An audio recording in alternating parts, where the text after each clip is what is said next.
ሰላም ሰላም ጤና ይስጥልን የቤንጃ ቲዩብ ተከታታዮችና አድማጮች እንደምን አላችሁ? እንግዲህ አሁን ደግሞ በአዲስ መጽሐፍ መጥቻለሁ። የወዲያነሽ የተሰኘው መጽሐፍ በኃይለ መለኮት መዋዕል የተዘጋጀ ሲሆን በጣም ተወዳጅና የፍቅር ታሪክ የሆነ መጽሐፍ ነው። ብዙ ነገር ያስተምራል ብዬ አስባለሁ። በጣም ጥሩ ጊዜ ይሰጣችኋል። ልብ አንጠልጣይ ነው። በጣም የሚያዝናናና ጥሩ ትምህርትም የሚሰጥ መጽሐፍ ነው። ይህንን ተወዳጅ መጽሐፍ በዚህ ቻናል ላይ ልተርክላችሁ ዝግጅቴን አጠናቅቄያለሁ። እነሆ የመጀመሪያውን ክፍል ዛሬ እጀምርላችኋለሁ። ለዚህ ቻናል አዲስ ሆናችሁ ካላችሁ ቻናላችንን ሰብስክራይብ በማድረግ የዚህ ቻናል ቤተሰብ ሁኑ እንላለን። ተወዱታላችሁ፣ ጥሩ ጊዜ ይሰጣችኋል በእርግጠኝነት። መልካም የማድመጥ ጊዜ ይሁንላችሁ። ስለምትከታተሉንና ስለምታደምጡን እንዲሁም ደግሞ ስለምታበረታቱን ከወዲሁ ላመሰግን ወዳለሁ። ስለ መጽሐፉ ያላችሁን አስተያየት ደግሞ ኮሜንት በማድረግ ከወደዳችሁት ደግሞ ላይክ በማድረግ ሐሳባችሁን ግለጹ እንላለን። ወደ ትረካው እናልፋለን።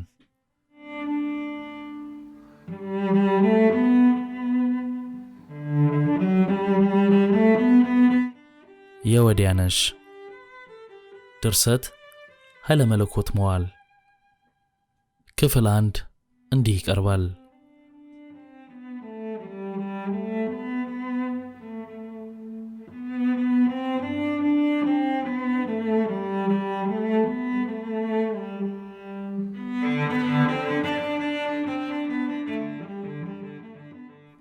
ፊት ለፊት የነበረውን ንጹህ ግድግዳ በንዴት አፍጥጣ ተመለከተችው።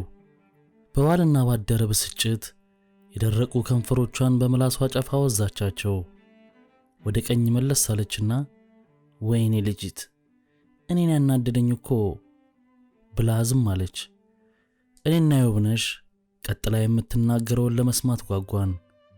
እንደገና ደግሞ የግራ እጅ ጣቶቿን ተራ በተራ ካንቋቋች በኋላ ለምኔ ብዬ ሞልቷል እድሜ ለጉልበቴ፣ እዚህ ቤት ብቻ ነው እንዴ ተሰርቶ የሚበላው ማለቷና እኛን ማዋረዷ ነው ብላ የታች ከንፈሯን ከቀኝ ዳርቻ በላይና በታች ጥርሶቿ መካከል አስገብታ ነከሰቻቸው።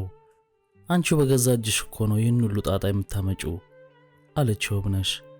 ያንን በፍርሃት የሰለለ ድምጿን ብላ ለማስተካከል እየሞከረች እኩያዬ እኮ ብትሆን ኖሮ እንዲህ ባላንገበገበኝ፣ እንዴት አንድ ጥላቢ ሳውታታ ትዘንጥብኝ ብላ ራሷ ላይ ሸብ ያደረገችውን ጥቁር ሻሽ አጠበቀችው። የሻሹ ጥብቀት ወደ ፊቷ የሚወርደው ደም የገታው ይመስል የእናቴ ቀይ ዳማ ጉንጭ ጎርፍ የቦረቦረው መረሬ አፈር መሰለ። የውብነሽ ቀስ ብላ ከተነሳች በኋላ እናቴን ወደ ታች እያየች መቼም ቢሆን ሰውን ከዚህ በላይ መደብደብና ማንገላታት ደግ አይደለም፣ በመላሷ ልክ ገርፈሻታል፣ አሁን እንዲህ ያስቀረቀረሽና ያስጨነቀሽ ለምን ተደፈርኩ ለምን መልስ ሰጠችኝ ብለሽ አይደል ብላ በፍርሃት የበረገገ ፊቷን በደረቅ ፈገግታ አከሰመችው።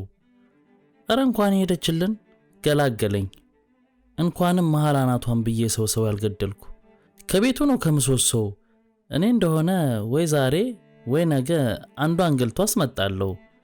እሷ ግን እግሯ እስኪነቃ ብትንከራተት ሲሳዩ የተትረፈረፈና እንደ ልብ ወጣ ገባ ተብሎ የሚጎረስበት እንደ ባሻ ያየ ሂራድና እንደ ተካበች ግፋ ወሰን ቤት ታገኛለች ማለት ዘበት ነው ብላ ከተከዘች በኋላ ወደ መኝታ ቤት ገባች። የውብነሽ ደበደበቻት፣ ደሟ እንደ ውሃ እስኪንቆረቆር ፈነከተቻት። እንግዲህ ከዚህ አልፋ ስጋዋን ዘልዝላ ትሰቅለው ብላ ራሷን በተራ ጸጸት እየነቀነቀች ትልቁን የእንግዳ መቀበያ ክፍል በር ከፍታ ወጣች። ብቻዬን በመቅረቴ ንዴቱ ሁሉ የሚከመርብኝ ስለመሰለኝ ተነስቼ ቆምኩ። አልሰራም አልታዘዝም ስትል ማሰናበት እንጂ ዱላው ምን አመጣው በማለት ቀደም ሲል በእናቴ ፊት ለመናገር የፈራሁትን ሐሳብ ለራሴ ተነፈስኩና ወደ መኝታ ቤት የገባሁ። አባቴ አማክለችን ከተጉለት ሲያመጣ እኔ ገና የአራተኛ ክፍል ተማሪ ነበርኩ። 8 ዓመት ሙሉ እምብዛም ጠባዩዋ ሳይለወጥ ትልቅ ትንሹን እየታዘዘች የተሰጣትን ሁሉ ትሰራ እንደነበር ትዝ አለኝ። እሷም እንደኔው አባትና እናት እኔም እኮ ጊዜ ጥሎኝ ነው እንጂ ጨዋና የትልቅ ሰው ዘር ነኝ፣ ግን ምን ይሆናል የታባቶች አመዳም እድሌ እያለች ታኩተመትም ነበር። አንዳንድ ጊዜማ ታግላ ከማትጥለው ሐሳብና ከማትፈጽመው ምኞት ጋር ትንቅንቅ ትጀምርና በተሸናፊነት ስትሰክን ከዓይኖቿ የሚጎርፈው የእልህ እንባ እፎይታ ይሰጣት ነበር። በውስጧ የተዳፈነው ከንቱ ኩራት ብዙ ጊዜ አሰቃይቷታል። ያንቺ ነገር እኮ የበቃኝ ብላታለች እናቴ። አንድ ቀን ቅራሬ የመሰለ ቡና ፍልተሽ ካጠጣሽኝ በኋላ ቤተኛው ሁሉ መተኛቱንና ዙሪያው ረጭ ማለቱን አይተሽ ማን አባቱ ይናገረኛል ብለሽ ቤቱን ከፍተሽ ደጅ ማደረሽን ከሰማው ወዲህ ነው ብላ እስኪያንገሸግሻት ተቆጣቻት። ከ23 ዓመት የማይበልጣትና የቤታችን ሰራተኛ የነበረችው ማከለች ከሄደች ጥቂት ቀናት ቢያልፍም የእናቴ ንዴት አልበረደም ነበር። ለመጣው ሰው ሁሉ የአማከለችን ክፋትና መጥፎነት አንድ ባንድ ዝርዝራት ስትናገር ወሬዋን አትደመድምም። የሌላውንስ ግድ የለም እድሌ ነው እንጂ ከማን አንሳለሁ ትበለኝ እያለች የራሷን ክብር ከፍ በማድረግ ከምኗም እንደማትደርስ ለማስረዳት ራሷን እንደ ገበሎ ስትነቀንቅ ሰነበተች። በአማከለች እግር ከከተማም ሆነ ከገጠር ሌላ የቤት ሰራተኛ ሳይተካ ድፍን ወር አለፈ። ምንም እንኳ ሁለቱ ቀሪ ሰራተኞች ወፍ ሳይንጫጫ እየተነሱ እስከ ውድቅት ቢሰሩም የሚሰራውን ሁሉ ለማጠናቀቅ ፋታ ለማግኘት ሳይችሉ ቀሩ። በኋላ ባደረም ቁጥር እናቴ ቀስ በቀስ ንዴቷን ተወችና ረሳቻት። ችምችም ብለው በቅለው እንደ ደጋን ከጎበጡት ቅንድቦቹ ራስጌ ባለው ገላጣ ግንባሩ ላይ 3 ጨምደድ ያሉ መስመሮች ተጋድመዋል። ከቅንድቦቹ መገናኛ ላይና ከዓይኖቹ ጣብቂያ መሃል እንደ ፍልፈል እንጨት ተቀርጾ የወጣ የሚመስለው አፍንጫው በጠባቡ ቀጥ እንዳለ ይወርድና በተድበለበለች ጫፍ ያልቃል። የአፍንጫው ቀዳዶች ከጥበታቸው የተነሳ የባቄላ ጥቁር ተሬ ይመስላሉ። ጠየም ያለ ጠባብ ሰልካካ ፊቱ ቀጠን ብሎ ወርዶ በቅርጽ እንቁላል አገጭ ይጨረሳል። ከዚያች ጫፍ ላይ ሲያወራና ነገር ሲያሰላስል ቁልቁል የሚልጋትና የሚያሻት አጠር ያለች ጢም አለችው። ለዘግ ያለው ቁመቱ ሳይወፍርና ሳይቀጥን በመካከለኛ ሁኔታ የተገነባው አካሉ ቅልጣፋ አረማመድና እንቅስቃሴ ሰጥቶታል። ቀጠን ብላ እንደ መረዋ የምትሰማው ድምፁ በቤተሰብ አካባቢ ሲቆጣ ታስደነግጣለች። ሲጫወት ግን በተለይም ሲስቅ ለጆሮ ደስ ትላለች። አባቴ 10 ዓመት ያህል በወረዳ ፍርድ ቤት በዳኝነት ሰርቷል። የአውራጃ ፍርድ ቤት ዳኛ ከሆነ አሁን 4 ዓመቱ ነው። ከቀበና ወንዝና ከአካባቢው በሰውና በእንስሳ ጉልበት ተይዞ በመጣ ድንጋይ ከ5 ክንድ በላይ በሆነ ግንብ ዙሪያውን የታጠረው ግቢያችን ከውጪ ይልቅ ወደ ውስጥ ሲዘልቁ የስፋቱ መጠን ጎልቶ ይታያል። አባቴ በሰበብ አስባቡ ከአካባቢው የተነቀሉ ድሆች ላይ የተገኘውን መሬት ከቢጤዎቹ ጋር ተካፍሎ በመያዙ የግቢያችን ስፋት የ3 እና የ4 ሰው የቦታ ድርሻ መሆኑ በጭፍን ያስታውቃል። ሰፊ ግቢ ገመና ከታች ነው። ሰርግ አለ፣ መከራ አለ፣ ድግስ አለ። ለሰማይ ቤትስ ካሁኑ መሰረት ካልጣሉና ለኔ ቢጤ በስመ እግዚአብሔር ካላጎረሱና ካላለበሱ መንግሥተ ሰማያት በዋዛ አትገኝም። እንደ እኔ ያለ ሰው ድንኳን መትከያ ዳስ መጣያ ቦታ ልመና አይሄድም። አታይቱም እንዴ ነግራዝማችንና የነቀኛዝማችን ግቢ ብሎ ሰፋ ያሉትን ግቢዎች እየጠቀሰ የራሱን ለማሳነስ ይፈልጋል። የመኳንንትና የጨዋ ልጅ ሰፈር ነው በማለት አይገቡ ገብቼ በዚያን ጊዜ አቅሜ ይህንን መሳይ ቤት የሰራሁት ከሰው እንዳላንስ ብዬ ነው ይላል ለማስመሰል። አዲስ አበባ ከቀበና ወንዝ ማዶ ከኮከበ አጽብሃ ትምህርት ቤት በስተቀኝ በኩል ትንሽ ራቅ ብሎ የሚገኘው ባለ 1 ፎቅ መኖሪያ ቤታችን ከተሰራ ከ20 ጊዜ በላይ ደመራ ተተክሏል። በየዓመቱ ሐምሌና ነሐሴ እየተናደ በሚካብ ጥቋቁር የወንዝ ሽሙልሙል ድንጋይና በሸክላ ግንብ የተከበበው አጥር ግቢ ከውጪ ይልቅ ገብተው ሲመለከቱትና ሲጎበኙት ስሜትን ያምነሸንሻል። የአበቦቹና የአትክልቱ ውበት፣ የገራዋውና የብሳናው፣ የጉሎውና የአጫጭሮቹ ጥዶች ልምላሜ፣ የሳሩና የልዩ ልዩ እጽዋቶች ቅጠሎች ርጋፊ ሲያዩት ደስ ይላል። ያቆጠቆጡት የባህር ዛፍ ለጋ ቅርንጫፎች፣ በውስጡ የሚርመሰመሱት አዕዋፍ፣ ከነዚህም ሁሉ በመውጣጣት የሚገኘው ድንቅ የተፈጥሮ መዓዛ፣ በሰፊው አጸድ ውስጥ የሚነፍሰው ቀዝቃዛ የአየር ሽውታ መልካም የመንፈስ ጸጋ ነው። አትክልትና ንጽህና ለጤንነት ጥሩ ነው የሚለው አባቴ አትክልት ወዳድ በመሆኑ አንድ ዘበኛ ባልባሌ ምክንያት ተባሮ በምትኩ ሌላ ዘበኛ ሲቀጠር የሚነገረው ማስጠንቀቂያና አደራ ታያቸዋለህ፣ እነዚህን አትክልቶች እንደ ልጆቼ ነው የምወዳቸው፣ አደራህን በበዓል ሳይሆን በሥራ ቀን ኮትኮት እያደረግህ ውሃ ብታጠጣው ማለፊያ ነው። አትክልት ሲሰባበርና ሲተናኮል የምታገኘውን ታዲያ ለእኔ ንገረኝ የሚል ነበር። በየሳምንቱ እሁድ ከቅዳሴ መልስ የነጭ ወፍ ላባ የመሰለ ጋቢውን ለብሶ እንደ ታቦት ሸኚ ቀስ ብሎ እየተራመደ ግቢውን መጎብኘት ልማዱ ነው። የአትክልቶቹን ጠቅላላ ሁኔታና አያያዝ ከተመለከተ በኋላ ለዘበኛው አንድ አደራ ወይም ምክር ሳይሰጥ ወደ ቤት አይገባም። እኔም ለአትክልቶቹ የነበረኝ ጥበቃና ፍቅር በጣም ከፍ ያለ ነበር። ከፎቁ ስር የሚገኘው 2 ሰፋፊ ክፍል የእህል ቤትና የልዩ ልዩ ዕቃዎች ማከማቻ በመሆን ያገለግላል። የአገር ቤት ሰዎችና ጭሰኞች ለደጅ ጥናትና ለምልጃ ሲመጡ ያርፉበታል። ሆኖም ወደዚያ እየወረዱ የሚተኙ እንግዶች የኑሮ ደረጃና አይነት የተለየ ነው። ከዋናው ቤት ትንሽ ፈንጠር ብሎ በስተደቡብ ምስራቅ ሲል የሚገኘው ትልቅ የማዕድ ቤት አርጅቶ ከዛገው ቆርቆሮ ጋር ሲታይ በሰደድ የጋየ የቆላ አውድማ ይመስላል። ከፎቁ ላይ አንድ ሰፊ የእንግዳ መቀበያ ክፍል አለ። የወላጆቼ የየውብነሽና የእኔ መኝታ ክፍሎች ከእንግዳ መቀበያው ክፍል በስተደቡብ በኩል መደዳውን ሲገኙ፣ የወላጆቼ የመኝታ ክፍል በጣም ሰፊ በመሆኑ ራሱን የቻለ የእንግዳ ማስተናገጃ አለው። ከእንግዳ መቀበያው ክፍል ፊቱን ወደ ደቡብ ምዕራብ አዙሮ የሚቀመጥ ሰው የእኔ መኝታ ቤት ስትከፈትና ስትዘጋ በውስጧ የሚገኙትን አንዳንድ ዕቃዎች ሊያይ ይችላል። የቤቱ ጠቅላላ አሰራርና አቀማመጥ በምህንድስና ጥበብ ሳይሆን በዘልማድ አሰራር ዘዴ የተሰራ በመሆኑ የክፍሎቹ አቀማመጥ እስከዚህም ቅጥ የለው። ከእንግዳ መቀበያ ክፍል በስተሰሜን ሲል በየዕለቱ የሚፈለጉ ዕቃዎች የሚከማቹበት ክፍል አለ። የቤት ሰራተኞች ማደሪያ በዚሁ ክፍል በኩል በርብራብ መሰላል ወደ ምድር ቤት ከተወረደ በኋላ ይገኛል። ዕቃ ለማድረስም ይሁን ለማምጣት በሚመላለሱበት ጊዜ ሁሉ ስለሚረመረም የደረጃው እንጨቶች ይንሳጠጣሉ። በቤት ውስጥ የሚገኙት ቁም ሳጥን፣ ራዲዮ፣ ትንቡኪ ወንበሮች እንዲሁም እያንዳንዱ የቤት ዕቃ የተገዛው ከ10 ዓመታት በፊት ነበር።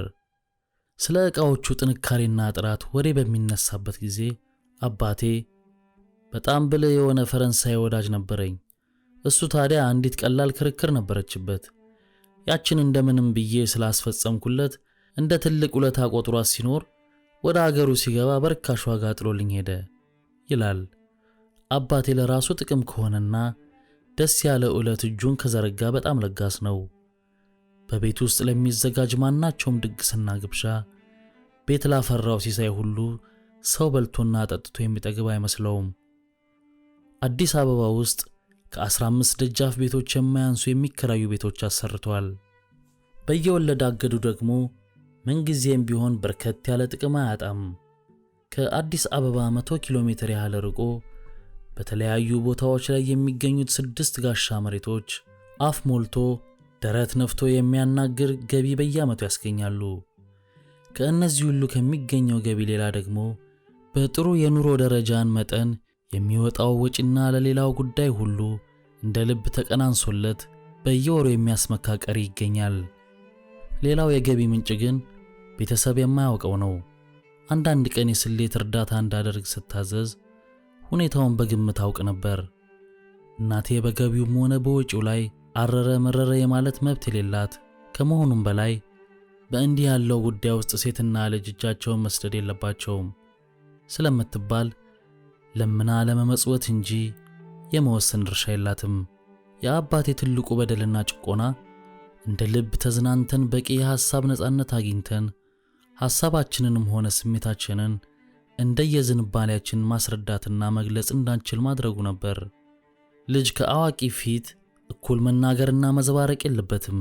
የምን ቀደም ነው፣ ማን ወልዶ ማን አሳደገው ሊባል ነው ይላል። የመናገር ነጻነት ስለማይሰጠን ሁላችንም እንፈራዋለን።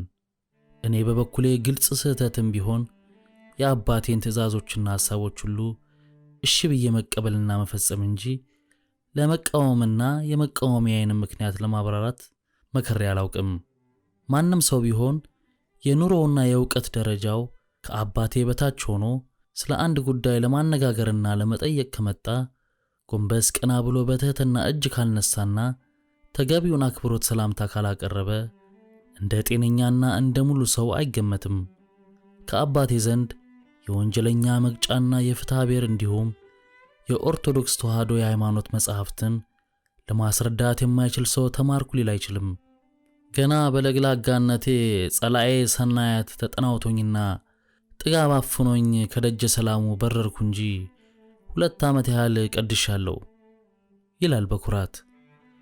ምንጊዜም ቢሆን ጠዋት ድርሳነ ሚካኤልና ውዳሴ ማርያምን ደግሞ እጁ ላይ እንትፍ ብሎ ፊቱን ሳያብስ ከቤት አይወጣም።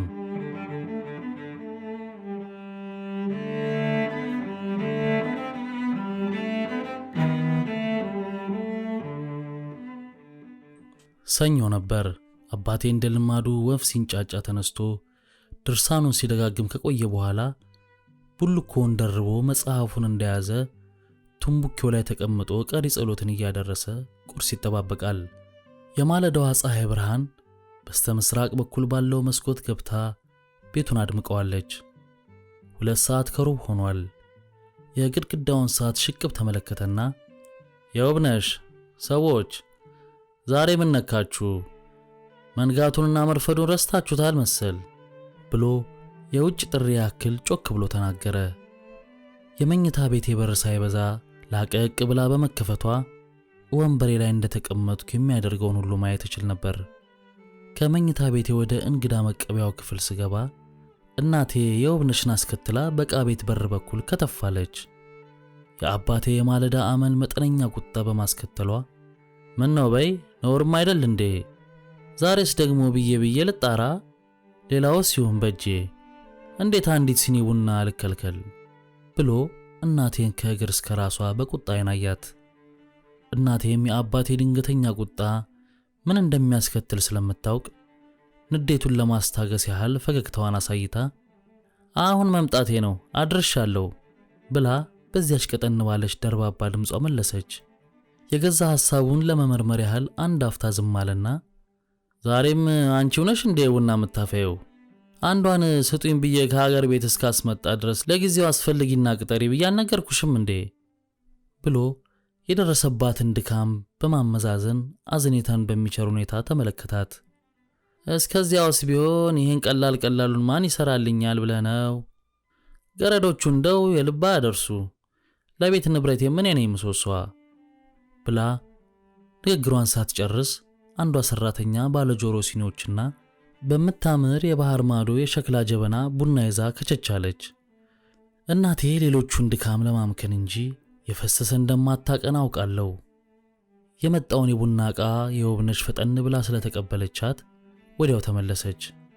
የውብነሽ ቡናውን እስከምትቀዳ እናቴ በበኩላ ቁርስ ይዛ ደረሰች። አባቴ ምንጊዜም ቢሆን ሰራተኞች ምንም ነገር እንዲያቀርቡለትና እንዲሰጡት ስለማይፈልግ እነርሱን ከሩቅ ነው እና ውሃ እርሙ ጠረናቸው እኮ አያስደርስም እያለ በኩራት ይጠየፋቸዋል። ከቡናና ከቁርስ በኋላ ወደ አውራጃ ፍርድ ቤት ለመሄድ ሲነሳ የቆዳ ኮረጆውን ተሸክሞ የሚሸኘው ዘበኛ ተጠርቶ ገባ። በግራ እጁ ባርኔጣውን ይዞ ወደ በሩ ሲራመድ እንግዲህ በእኔ በኩል ገረድ አስፈልጌ ማምጣት አልችልም፣ አንቺው ራስሽ አፈላልገሽ ቅጠሪ፣ አለበለዚያ እንዲሆነሽ አትዘልቂውም ብሎ ወጣ። ልዩ ልዩ ጠባይና ፍላጎት ያላቸው ወንድና ሴት እንግዶች በየጊዜው ወደ ቤታችን ይመጣሉ።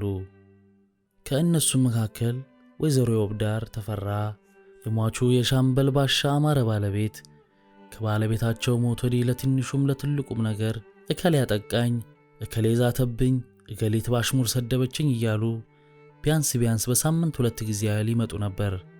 ጨምረው ቢያወሩም ከከንፈር መጠጣ አልፎ ሌላ እርዳታ የሚያደርግላቸው አልነበረም። እኔ እንኳን ባልኖር ትላለች እናቴ፣ ከቅራሪው ከፍርፋሪው አትከልክሏቸው፣ ማንም ብለው የመጡ ይመስላችኋል እያለች ለሰራተኞች አደራ ትነግር ነበር።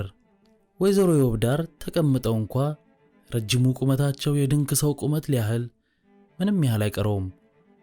በቀዩ ፊታቸው ላይ የሚታየው ማዲያት አዲስ ሻማ ላይ የፈሰሰ የጥቀርሻ ንጣቢ ይመስላል። የውበታቸው ለዛ ከተገፈፈ ውሎ አድሯል። ቀጠን ብለው የረዘሙት የላይ የፊት ጥርሶቻቸው በጥምቀት ውርጭ የዛገ ካራ ይመስላሉ። መጠጥ በጣም ከመውደዳቸው የተነሳ የእኛ ቤት ሰራተኞች እንኳ መጡ ደግሞ እኚህ የመጠንሰሻን ስራ የሆኑ ሴትዮ መጥኔቴ ስንት አለ በየቤቱ ይላሉ። ያማከለችን መሄድ ከሰሙ ሰንብተዋል። እንዴት ያለች ገረዳ መጣሎታለሁ፣ ጥፍፍ ያለች ሰው ቀና ብላ ማታይና ታማኝ፣ አቤት ወዴት ብላ የምታድር ችግረኛ። እኛ ሰፈር ከመጣች ገና አሁን 1 ወር አለፋት። እስከ ዛሬም ያላመጣኋት ሁኔታዋን ሁሉ እስካጣራ ብዬ ነው እያሉ ከ3-4 ጊዜ በላይ እየፎከሩ ሄደዋል። አንዳንድ ጊዜማ በንግግራቸው ውስጣዊ እርግጠኝነት ስለሚሰማቸው ድምፃቸውን ወፈር አድርገው በመናገር መጠጥ ባበላሸው ፊታቸው ላይ የቆረፈደ ቆዳ የመሰለ ፈገግታ ያሳያሉ። አማከለች ከሄደች ድፍን ወር አለፈ። ቀኑ እሁድ ከቀኑ 4 ሰዓት ተኩል ነበር። አባቴ ከቤታችን ጓሮ በስተደቡብ በኩል ባለው አትክልት ስፍራ ውስጥ አንዲት ታጣፊ የሸራ ወንበር ላይ በሁለት የኮክ ዛፎች መሃል ተቀምጦ ለብ ያለውን የረፋድ አየር እየመገመገ መጽሐፍ ያነባል። ከነጭ ቡልኮ ጋር ሲታይ ከእብነ በረድ የተሰራና በአትክልት ስፍራ ውስጥ የተተከለ የአረጋዊ ሰው ነጭ ሐውልት ይመስላል። የአባቴ ረዘም ላለ ጊዜ እዚያ መቀመጥ በቤት ውስጥ ለነበርነው እንደ ልብ የማውራት ነፃነት ስለሰጠን የሚረባና የማይረባውንም ስናወካ ረፈድን። በመሃሉ ፍሬ ቢሱ ወሬ ስለሰለቸኝ ወደ መኝታ ክፍል ገባው። በመኝታ ቤቴ መስኮት በኩል የአጥር ግቢው ሰሜናዊ አካባቢ ትልቁን የግቢያችንን አጥር በር ማየት ይቻላል። መስኮቱ ወለል አድርጌ ከከፈትኩ በኋላ ነጩን ስስ መጋረጃ ወደ ግራና ቀኝ ሰበሰብኩት። የእንጨት ወንበሬን በመስኮት አጠገብ አስጠግቼ ደጁን እያየው ተቀመጥኩ። ቅርቡንም ሩቁንም አሽቆልቁዬና አሻግሬ ተመለከትኩ። የአጥር ግቢያችን አንደኛው ክፋይ መዝጊያ በዝግታ ተከፈተ። ወይዘሮ የወብዳር ባዘቶ የመሰለ ነጭ ሻሽ አስረው ዘወትር ከእጃቸው የማይለያቸውን ቆሸሽ ያለች ቀይ መሐረብ በግራ እጃቸው እንደያዙ ርዝማኔዋ ላመል ታህል ከቁርጭምጭሚታቸው በላይ ከፍ ያለችውን የጭቃ ጫማ አድርገው ቢጫ ጥለት ያለው ቀሚስና ኩታ ለብሰው ሲገቡ አየኋቸው። ከኋላቸው አንዲት አቀርቅራ የምትራመድ ከወደ ቁመቷ ዘለግ ያለች ቀጭን ከሲታ ልጅ እግር ሴት በአሮጌ ዳፋ ነጠላ የተጠቀለለ ጓዝ በእምቢር ቢጣዋ ይዛ ገባች። ያቺ ግድ የለም እሜትዬ ሰው ቀና በላ የማታይ ባለሙያ አመጣሎታለሁ እያሉ በስሟ ቅራሪ ሲጠጡና ወደ ቤታቸውም ሲሄዱ ምናምን ሲያስቋጥሩባት የነበረችው ሰራተኛ ይቺ መሆኗ ወዲያው ገባኝ። ምንጊዜም ቢሆን ወይዘሮ የወብዳር ሲመጡ ደስ አይለኝም ነበር። ፀሐይ ሳትገር የመጡ ጀንበር የምዕራቡን አድማስ ስትስምና አንዳንድ ቀንም ስትጠልቅ ዘንድሮ እንደው ያለው የሌለው አይሉም፣ ጨርቁ ነጣ ካለ በለው ነው፣ ለጠናትና ለምቀኛ ደስ አይበለው ብለው እስኪነሱ አሰልቻ ሐሜታቸውንና የማይረባ ወሬያቸውን ማባሪያ የለውም። ወይዘሮ የወብዳር የትልቁን ቤት ደረጃ ትምድም እያደረጉ ወጥተው የእንግዳ መቀበያውን ክፍል በር ከፍተው ሲገቡ በሩ ተንሲያጠጠ። አብራ የመጣችው ሴት ግን ባዶ እግሯን ስለነበረች ኮቴው አልተሰማም። እናቴ እንዲህ አረማመዱ ድምጽ የማይሰማውን ሰው ጥላቢስ ከውካዋ ትለዋለች። ከእናቴ ጋር ሰላምታ ሲለዋወጡ ወይዘሮ የወብዳር ድምጽ ጎላ ብሎ ተሰማ። የመኝታ ክፍሌ በር በመዘጋቱ አየር ተሸክሞ የሚያመጣውን ድምጻቸውን እንጂ የእነርሱን የአካል እንቅስቃሴ ለማየት አልቻልኩም። እንዴት ያለች ባለሙያ ጨዋ ልጅ መሰለቻችሁ አሉ ወይዘሮ የወብዳር ውስጣዊ ፍላጎታቸውን ለማስረዳት ድምጻቸው በእያንዳንዱ ተለጣቂ ቃል ሽቅብ እየናረ። እንዳላችኋትና እንዳዘዛችኋት ሆና የምታደር ዘመድና ወገን የሌላት ናት ብለው ዝም አሉ። እናቴ ቀጠን ባለች ድምጽ ገና ዛሬ በነፍስ የደረሱልኝ፣ እኔም ጥፍፍ ያለች ባለሙያ ወዳለሁ። በዚህ ላይ ደግሞ ከጠይም ሰው ጋር ኮከቤ ግብቡ ነው። ከሁሉም የምጠላው የእጅ አመል ያለበትን ነው። ካለ ነገሬ ልክስክስ ሰው አልወድም ብላ ከዝምታቸው ተጋራች። ከወዲህም ዝምታ ሆነ። አልፎ አልፎ የመቀመጫው ውስጥ ሽቦ ጢሽ ሲል ይሰማ ነበር። የወይዘሮ የወብዳር ወሬና ሐሜታ እየሰማው ከመበሳጨት ይልቅ ዞር ዞር ብዬ መመለስ የሚሻል ስለመሰለኝ ወደ እንግዳ መቀበያ ክፍል ዘለኩ። እናቴና ወይዘሮ የውብዳር ፊት ለፊት ተቀምጠው ነበር። የውብነሽ በአካባቢው ማን ነበረች? ያመጣት አዲስ ሰራተኛ ምን እንደምትመስልና የት ቦታ እንደተቀመጠች ልብ ብዬ ሳላይ ውልቅ አልኩ።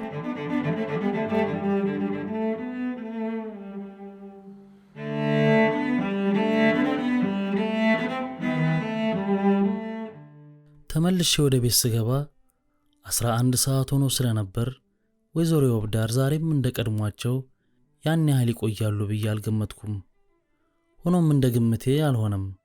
አንድ ጊዜ ሟቹ ባለቤታቸው በላያቸው ላይ ሌላ የጎረቤት ሴት ወደው ወይዘሮ የውብዳር ጣውንታቸውን እንዴት እንደደበደቧትና እንዳጠቋት በሞቀ ጉራና አልፎ አልፎ ሐሰት ባድፈጠፈጠው ፈገግታ ወሬያቸውን ሲጠርቁ ደረስኩ። ደግነቱ መሄጃቸው በመድረሱ በብርጭቆ ውስጥ የቀረቻቸውን ከግማሽ በላይ የምትሆን ጠላ በአንድ ትንፋሽ ሸመጠጧት። አፋቸውን በግራ እጅ መዳፋቸው ጠርገው በዚያች በቆሻሻ ማሐረባቸው ደገሟት። ከዚያም እናቴን ትክ ብለው እያዩ እሜትዬ እንግዲህስ ልሂድ፣ ደህና አደሩ። እኔም ብቅ እያልኩ ጠይቃችኋለሁ። ፊት የሚሉ ነገር እንዳታሳዩት። ለገረድ ፊት ማሳየትና መሳቅ ደግ አይደለም። ነባር ገረድ ደግሞ አጋላጭ ነው። ከእነዚህ አሾክሻኮችና መናጤዎች ጋር እየዋለች እንዳትማግጥና ቂጥ እንዳይገጥሙ ይቆጧት አሉ። የሴትዮዋ እስከዚያ ድረስ መቆየት በጣም አናዶኝ ስለነበር ስገባ ማንንም ሰላምም አላልኩም። ወይዘሮ የውብዳር የሻሻቸውን ሁኔታ በእጃቸው ደባብሰው ካረጋገጡ በኋላ ትንሽ ራቅ ብላ መጽሐፍ የምታገላብጠውን የውብነሽን አሻግረው እየተመለከቱ አንቺ የኔ ልጅ እስኪ ሮጥ በይና ያችን የዛሬቱን ገረድ ጥሪልኝ በማለት በትንሽ የመጠጥ ኃይል በተገፋ ስሜት ጮክ ብለው ተናገሩ። የውብነሽ መጽሐፏን እንደያዘች በዕቃ ቤት በኩል ወደ ማድ ቤት በሚያስኬደው መንገድ አዲሲቱን ሰራተኛ ለመጥራት ሄደች። የሴትዮዋ ቆመው ወሬ መቀጠል እናቴን ቅር ስላሰኛት እሷም ተነስታ ቆመች። ሌላው ቀርቶ የሴትዮዋን ፊት ማየት እንኳን ስላስጠላኝ ኪሴ ውስጥ የሰነበተ ደብዳቤ አውጥቼ ማንበብ ጀመርኩ። የውብነሽና ሰራተኛይቱ ተከታትለው ገቡ። እህቴ በወይዘሮ የውብዳር ላይ የነበራትን ጥላቻ በሚገልጽ ቀጭን ሰላላ ድምፅ ይቺው መጣች፣ ቅድም ነግረዋት የለም እንዴ? አሁን ደግሞ ምን ቀረ? ብላ ወደ መቀመጫዋ ተመለሰች። አልመለሱላትም። የማስጠንቀቅ ሁኔታውን በሚገልጽ አነጋገር መጀመሪያውንም ቢሆን ገና እዚህ ሳንመጣ ነግሬሻለሁ። ቤቱ የትልቅ ሰው ቤት ነው። የደጋጎች የለጋሶች ቤት ነው።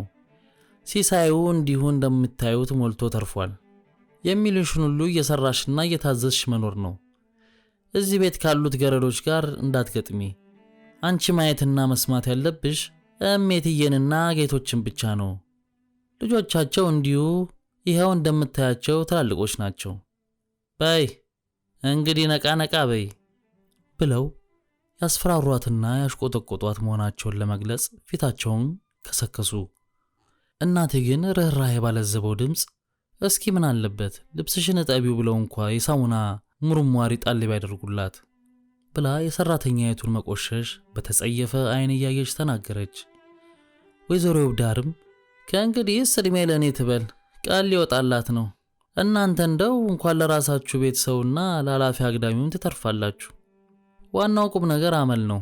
አመል ያላት አገልጋይ ከመቤቷ እኩል ትቀባለች ይሉ ነበር ወይዘሮ ሸዋረገድ ሞገሴ ብለው የድግስ ጠላና ፍርፋሪ በጉጉት እንደሚጠብቅ ለማኝ አይኖቻቸው በባዶ ብርጭቋቸው ዙሪያ በመንቀዋለሉ የውብነሽ በእናቴ አይን ጥቅሻ ትዕዛዝ ስለሞላችላቸው እንደገና አቀማመጣቸውን አመቻቹ። አሁንም እንግዳይቱን ሰራተኛ በሚገባ ትኩር ብዬ ሳላያት ተመልሳ ወደ ማድ ቤት ወረደች። ሰዎች እናቴን ሲያሞጋግሷትና ባለሙያ ሴት ወይዘሮ ናቸው ሲሏት ደስ እንደሚላት ያወቁት ወይዘሮ የውብዳር ተጨማሪ መጠጥ ለማስቀዳትም ወይም ከጥራጥሬው ለማስቋጠር ሲፈልጉ የተለመደ ሙገሳና ውዳሴያቸውን ይጀምራሉ። ከልጅነት ጀምሮ የማውቃቸው ይመስል እኔንም እናቴንም በአንድ ጊዜ ለማስደሰት እንዲያው እኮ የዚህ የጌታነ መልክ እየዋለ እያደረ ይወጣ ጀመር በማለት ጀመሩ። ያፍንጫው ስልክክ እያለ መምጣት፣ የፀጉሩ መቸምቸምና የሽፋሉ ግንባሩ ላይ መግጠም፣ በአካል ጌቶችን ሆነ የእርሶን የሜቴን ጸጉርማ ቢይዝ ኖሮ ኧረ ተውኝ። ከምኑም ደስ የሚለኝ ደግሞ ክርክም ያሉት ነጫጭ ጥርሶቹ ናቸው።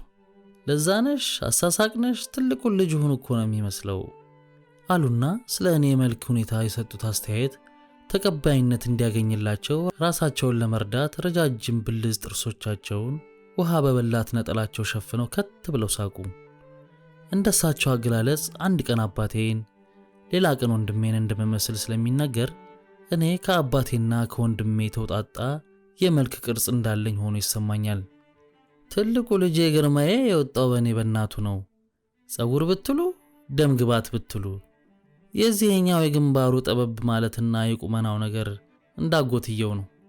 ይሄ እንዲያው የደስ ስላለው ያየው ሁሉ ይወደዋል እንጂ ብላ ንግግሯን ሳትጨርስ ወይዘሮ የውብዳር ካፏ ቅልብ አድርገው ለወንድ ልጅ ከዚህ ወዲያ ምን ሊሆን የጨዋ ልጅ በጥላው ይለያል ብለው የእናቴን አስተያየት ቀምተው ደመደሙ።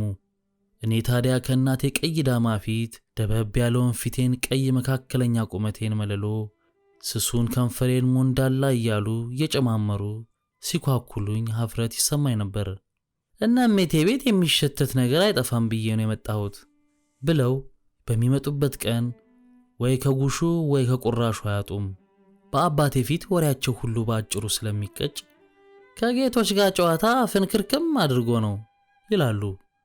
ያንን ከእናቴ ጋር ተወርቶ የቆረፈደ ወሬያቸውን አባቴ ፊት ሲቀጥሉ እንዳጋጣሚ እኔ ወይንም የውብነሽ በፊታቸው ካለፍን ነፋስ እንዳዋክባት ጧፍ ልትጠፋ የተቃረበች ወሬያቸው ነፍስ እንድትዘራ እንደገና ስለኔ መልክ ወሬ ይቋጥራሉ። አባቴ ግን እሳቸው ባሉት በተቃራኒው ከትከሻው ሰፋ ብሎ ካፍጃው ቀጥ ማለቱና ወረሩ ሟቹን ወንድሙን ይመስላል። ሟቹ ታዲያ አይኑ ጎላ ጎላ ያለ ነበር። ይሄ ቅንድቡ ነዶ ብቻ ነው። ቁመቱ ግን ያምልከኛ ነበር። ወንድነትና ሱሪ ታዲያ የትም አልነበረችም። ይሄና ያ ምንና ምን አገናኝቷቸው ብሎ ስለኔ መልክ የሰጡትን አስተያየት ባጭሩ ሲቀጨው ውሸቱ እንደተጋለጠበት ቀጣፊ ኩም ይላሉ። እናቴ ዘወትር እስከ አጥሩ በር ስለምትሸኛቸው አብራ ወጣች። አንድ እጅግ የምፈራው ነገር ከህሊናዬ ውስጥ ተፍቆ እንደተወገደልኝ ያህል ደስ አለኝ። እናቴ ለምን እንደምትወዳቸው ስትናገር የቆጡን የባጡን ሲቀበጣጥሩ ደስ ይሉኛል። ስራ የሌለ ቀን ያማሻሉ። ታዲያ ያሉትን ቢሉ አላምናቸውም ትላለች። አባቴ መኝታ ቤት ውስጥ ሆኖ ሲያነብ የቃላቱ ፍሬ ነገር ሳይሆን ድምፁ ብቻ ይሰማል። ከጥቂት ደቂቃዎች በኋላ የእናቴ ድምፅ ከወደ ዕቃ ቤት በኩል በመሰማቱ የውብነሽ ተነስታ ሄደች። እኔም ሄጄ ጋደም አልኩ። አንድ መሚያህል ደህና እንቅልፍ ከወሰደኝ በኋላ ተነስቼ ስቀመጥ ከምሽቱ 1 ሰዓት አልፎ ነበር። አይኔን እያሻሸው ወደ እንግዳ መቀበያ ክፍል ስገባ የክፍሉ ውስጥ አየር ለብ ብሏል። እናቴ አንድ አገልግል ሙሉ ጥጥ አቅርባ ትፈትላለች። አልፎ አልፎ ወለል ላይ ጥራጥሬ ይታያል። የውብነሽ ከጎኗ ተቀምጣ አንድ ሰማያዊ ጨርቅ ስትዘመዝም ድሪቶ የምጥፍ ድሃ ትመስላለች። ከቤት መሃል ትንሽ ራቅ ብሎ ዕቃ ቤቱ በር አጠገብ በትልቅ የብረት ምድጃ ላይ አንድ ቀበሌ የከሰል ፍም ተንተርክኳል።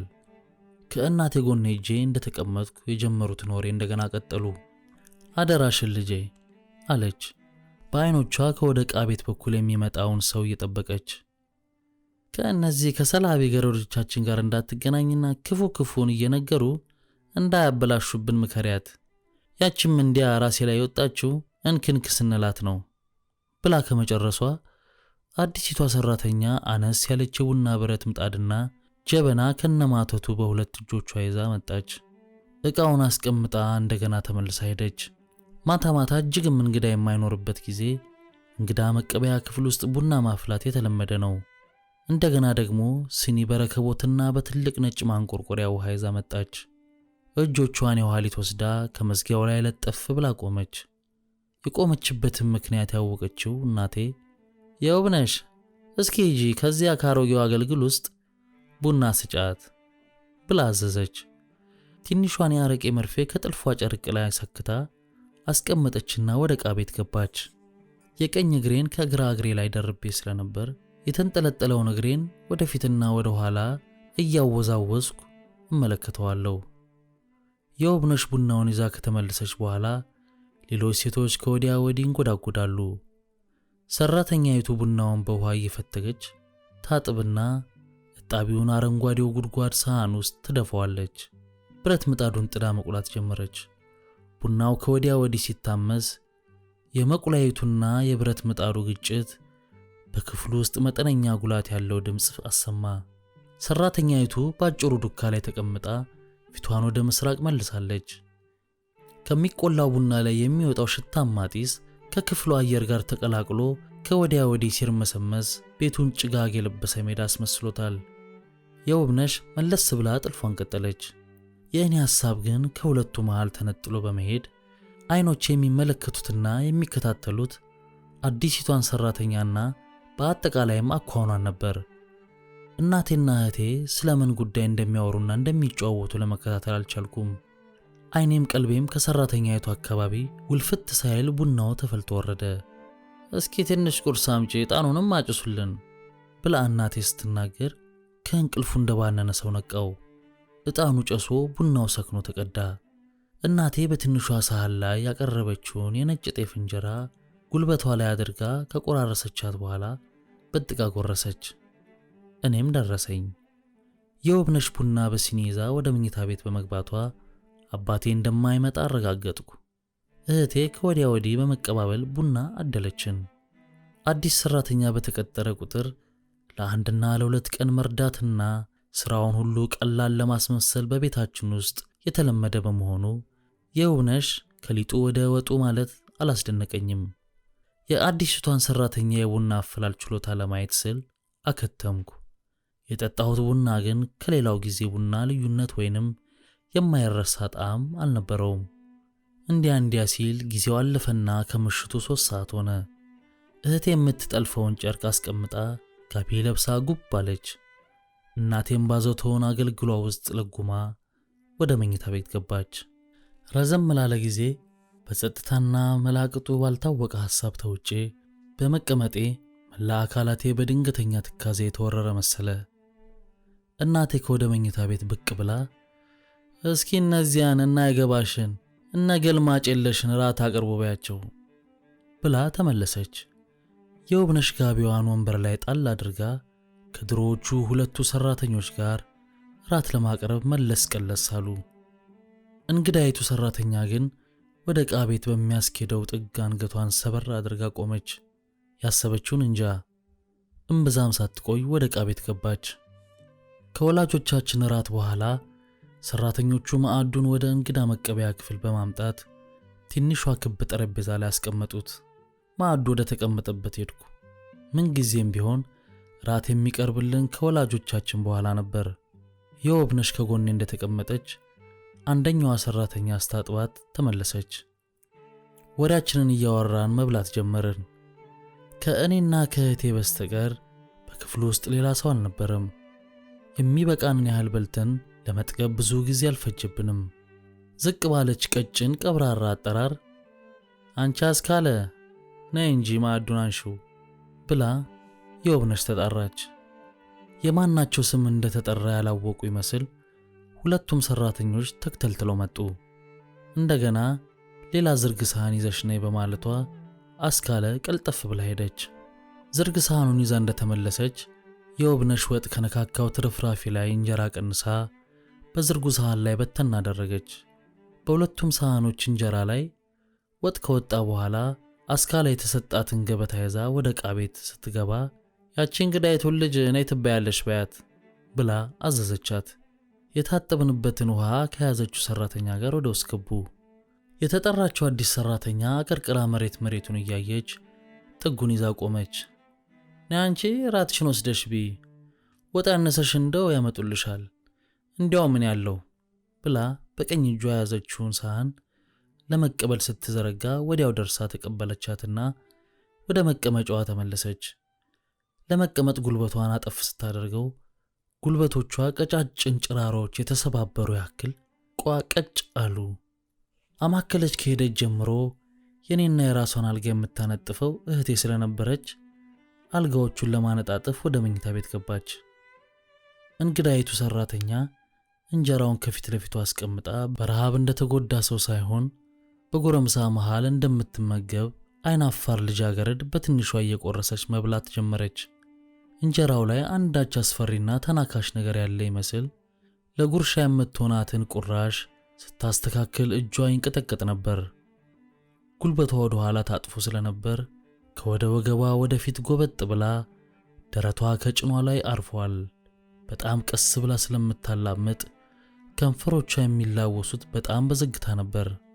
የአንድን ነገር የተፈጥሮ አቀማመጥ፣ ቅርጽና መልክ እንዲሁም ውስጣዊውንና ውጫዊውን እንቅስቃሴዎች እየመረመረ እንደሚያጠና ባለሙያ ሰዓሊ ሰውነቷንና አለባበሷን ስንዝር በስንዝር ዓይኔን እያንሸራተትኩ ተመለከትኳት። በክፍሉ ውስጥ የበራው ደማቅ ብርሃን የፈለግኩትን ነገር ሁሉ በበቂ ሁኔታ ለማሳየት በቂ ድምቀት ነበረው። አልፎ አልፎ የአበባ አሰል ያለበትና እጅግ በጣም አዳፋ ቀሚሷ ከጉልበቷ በታች ሆን ብለው 2-3 ቦታ ላይ በስለት የተለተሉት ይመስላል። የቀሚሷ ተራ ሽንሽን ተተርትሮ ቀሚሷ ከረጢት መስሏል።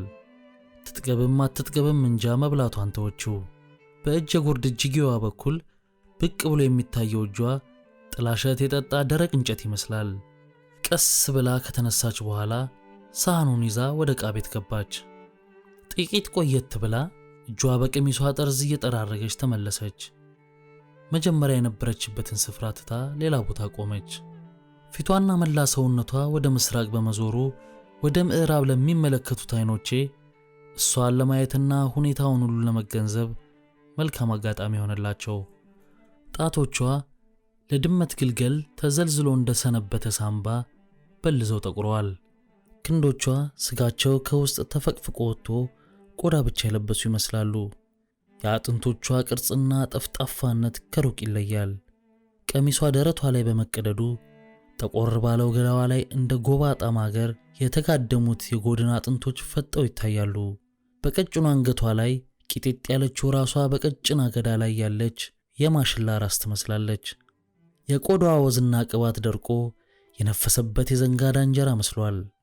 ሰውነቷን በጠቅላላ ሲመለከቱት ለብዙ ጊዜ አብሯት በከረመ እድፍ በመጥቆሩ ከረግረግ ውስጥ የተመዘዘ እንጨት ኩማጅ ይመስላል። አይኖቿን በሰፊው ከፍታ ይህ ነው ወደማይባል አካባቢ ስትመለከት እነዚያን የሐምሌ ልደታ ድፍርስ ውሃ የመሰሉ አይኖቿን በደንብ አየኋቸው። ከአፍንጫዋ ግራ ቀኝ መሃል ላይ እንደ ጉጥ የፈጠጠው የፊቷ አጥንት አዲስ በቀል የጥጃ ቀንድ መስሏል። ጉንጯ ወደ ውስጥ ተሰርጉዶ ከመንጋጋዋ ጋር የተጣበቀ ስለሚመስል የግንቦት ሐሩር ሲያንቃቃው የሰነበተ የቅል ቅጠል መስሏል። የሰለጠና ናጢ ፈልፍሎ እንደጠረበው የጥንድ እንጨት ስልክክ ብሎ የወረደው አፍንጫዋ ድንቅ አቀማመጥ አለው። ቢጫ ቀለም የነበረው ሻሿ አፈር የላሰ ደባደቦ መስሏል። ከሻሿ ውስጥ አፈትልኮ በግራና ቀኝ ጆሮቿ በኩል የተንዘላዘለው ጸጉሯ ዞማ መሆኑ ቢያስታውቅም በንጽህና ባለመያዙ የእሳት ላንቃ የገረፈው ጭራ ሲመስል ከጉልበቷ በታች በጠቅላላ ቅልጥሟ በተደጋጋሚ በመፎከቱ ቆዳዋ ተፈርፍሯል። የጨቅላ ልጅ ቡጢ ያክል የፈጠጠው ቁርጭምጭሚቷ፣ ከተረከዟ በላይ የሚገኘው ወፍራም ወጣሪ ጅማቷ በኑሮ መጎዳቷንና መጎሳቆሏን በሚገባ ለማሳወቅ የቀረቡ አስረጆች ናቸው። ከሳምንት በፊት እናቴና ወይዘሮ የወብዳር ሲነጋገሩ ከመጡልኝ አይቀር ችግረኛዋንና ምንም ዘመድ የሌላትን የራባተንና እህል ያሰኛትን ነው ብላ አደራ ያለቻቸው ትዝ አለኝና ችግርና እጦትን ረሃብንና ርዛትን ማስፈራሪያ እያደረገች ልትገዛ ትፈልጋ ነው በማለት መሪር ትዝብቴን ለራሴ ያዋየሁት። መላ ሰውነቴ በርህራሄና በሐዘን ተነካ። ልቤ በትካዜ ሟሸሸ። በሥራ ብዛት የተደቆስኩ ያህል ህሊና ይዛለ። አዲሲቱ ሰራተኛ ያሳለፈችው ውራጅ ሕይወትና የዘቀጠ ኑሮ እስከ አጥንቴ ዘልቆ ታየኝ። ነገር ግን በእኔ ዕውቀትና በአጭር ጊዜ ምርምር ችሎታ ገና በወጣትነቷ ለጨለመው ሕይወቷ አመርቂ ፍቻ አጣሁለት። ከዚያ ቀደም ለማንም በዚህ አይነት ሐዘኔታና ልባዊ የስሜት ጭንቀት አንጎሌ ተብሰክስኮና ተጠቦ አያውቅም።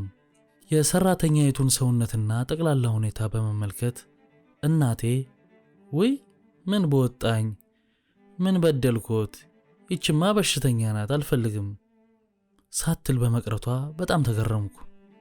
የውብነሽ አልጋዎቹን አንጥፋ ስትመለስ ልክ 4 ሰዓት ከሩብ ሆነ።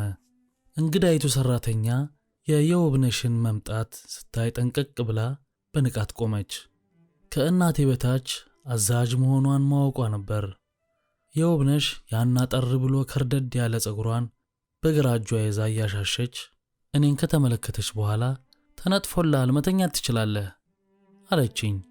እጇን ወደ ኋላ መልሳ ከግድግዳው ጋር ተለጥቃ ወደ ቆመችው ሰራተኛ ዞር ብላ አንቺም ዕቃ ቤት ውስጥ ከዚያ ከትልቁ በርሜል አጠገብ አንጥፈሽ ተኚ ብላ ለማሳየት ወደ ዕቃ ቤት ገባች።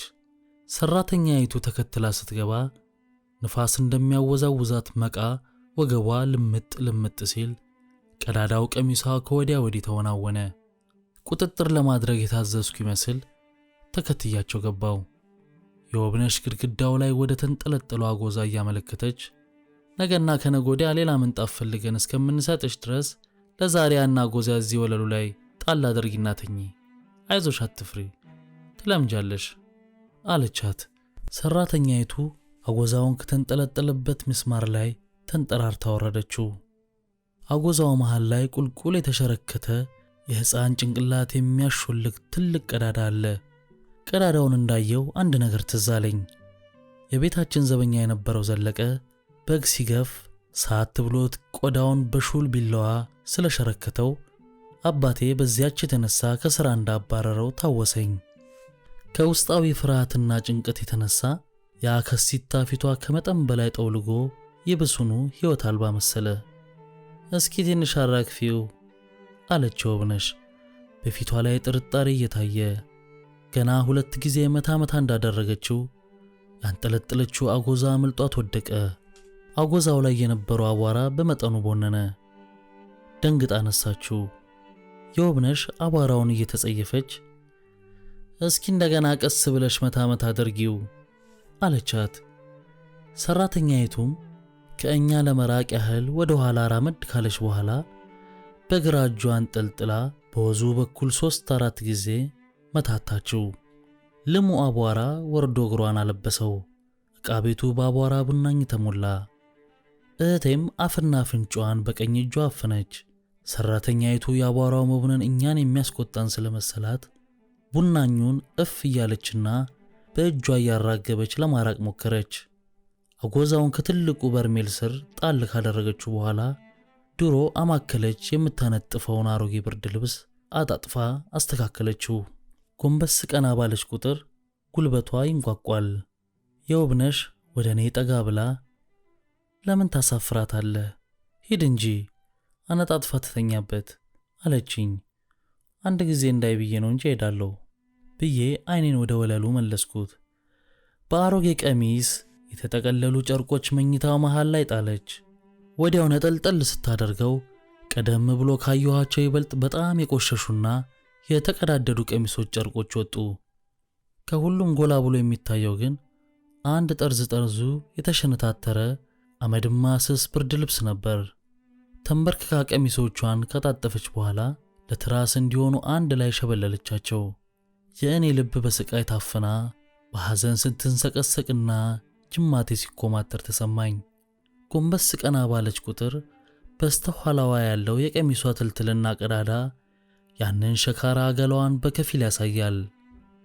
እህቴ እነዚያን የተበታተኑ ልብሶች እየተመለከተች ለመሆኑ የልብስሽ ተባይ የለበትም ብላ ጠየቀቻት። በእንግድነት አፍረት የተሸበበው አፏ ዝምታን ማወቅ እንጂ ቃላት ማውጣት ስላልሆነለት ዝም አለች። እንግዳይቱ ሰራተኛ አሮጌውን ልብስ እንደ ወረቀት ከሸመለለችው በኋላ የእግሯን ትቢያ ሳታራግፍ መኝታዋ ላይ ተቀመጠች።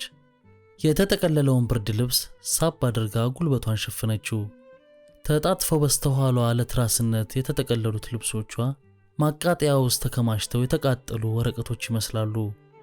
ግንጭሏ የታጠፈውን ጉልበቷን እስኪነካ ድረስ ካቀረቀረች በኋላ ቀሚሷን አወለቀች።